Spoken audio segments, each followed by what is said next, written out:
আসসালামু আলাইকুম। এইচএসসি পরীক্ষা যারা 2024 ইংরেজি সেকেন্ড পেপার দিয়েছো কুমিল্লা বোর্ডের অধীনে যারা, তারা তোমাদের প্রশ্নগুলো মিলিয়ে নিতে পারো। গ্রামাটিক্যাল সাইডে যেহেতু 60 মার্ক, ওই গ্রামার সাইডের 60 মার্ক কিভাবে করলে অ্যান্সার করলে বা কার কয়টা অ্যান্সার হইলো ওইগুলো তোমরা একটু মিলিয়ে দেখতে পারো। এখানে আমি 1 নং এর উত্তরগুলা দেখতেছি যে প্রিপোজিশনের এ থেকে যে পর্যন্ত সবগুলো আমি আসলে বলতে গেলে এখানে অনেক সময় ব্যয় হবে, যেহেতু এখানে 1 থেকে 9 পর্যন্ত। তোমরা একটু মিলিয়ে নাও অথবা স্ক্রিনশট নিয়ে রাখতে পারো। এটা হচ্ছে যায় একের উত্তরগুলো। এখন দেখো এখানে 2 এর প্রশ্নটা ওই পেজে ছিল, বাকিগুলো এখানে 2 এর উত্তরগুলা। 2 এর এ থেকে যে পর্যন্ত 2 এর গুলো মিলিয়ে নাও তোমরা যারা পরীক্ষা দিচ্ছে এবারে 2024 এইচএসসি পরীক্ষার্থী ইংরেজি সেকেন্ড পেপারের সলিউশনটা আমি বলতেছি গ্রামাটিক্যালের। এরপরে 3-এরটা দেখো, একটু 3-এর উত্তরগুলো একটু মিলিয়ে নিতে পারো।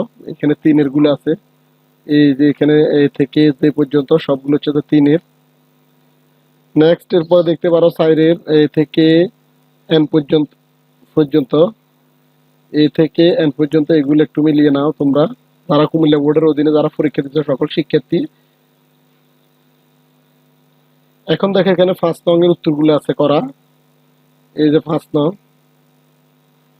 নেগেটিভ স্টাইল, এগুলা নেগেটিভ স্টাইলগুলো কার কয়টা হয়েছে ওটা একটু মিলিয়ে দেখতে পারো তোমরা কুমিল্লা বোর্ডের অধীনে যারা 2024 সালে এইচএসসি পরীক্ষা দিচ্ছে তারা। 6 নংটা একটু দেখো। 6 নং হচ্ছে যে এ থেকে যে পর্যন্ত মডিফায়ার্স, এগুলো সবগুলো দেখো। এখানে হচ্ছে 5 মার্ক। এরপরে তোমরা দেখতে পারো 7 নংটা। 7 নং এর উত্তরগুলো দেখো। 7 নং এর উত্তর হচ্ছে এ থেকে ওটা সেম এন পর্যন্ত। 7 নং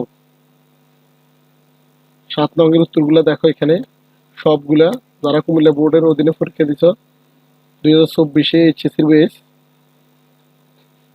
এরপরে দেখো তোমরা 8 নং আরেকটা আছে, শুধু 8 নং হচ্ছে সিনোনিয়াম অ্যান্টোনিয়াম। এই যে সিনোনিয়াম অ্যান্টোনিয়ামের জন্য হচ্ছে যায় 0.5 করে 14টা, তার জন্য হচ্ছে যায় 7 মার্ক, একটাতে 0.5 করে। এইখানে হচ্ছে তোমার এ থেকে এন পর্যন্ত কুমিল্লা বোর্ডের অধীনে যারা পরীক্ষা দিচ্ছে তারা এটা মিলিয়ে নাও। 8 নং। 9 নংটা হচ্ছে যায় প্রনাউন্সিয়েশন মার্ক, বিরাম চিহ্নের ব্যবহারটা তোমরা একটু দেখো এখানে। বিরাম 9 নং এরটা হচ্ছে উত্তরগুলো এখানে দেওয়া আছে, সবগুলো মিলিয়ে নিতে পারো। 9 নংটা দেখো একটু।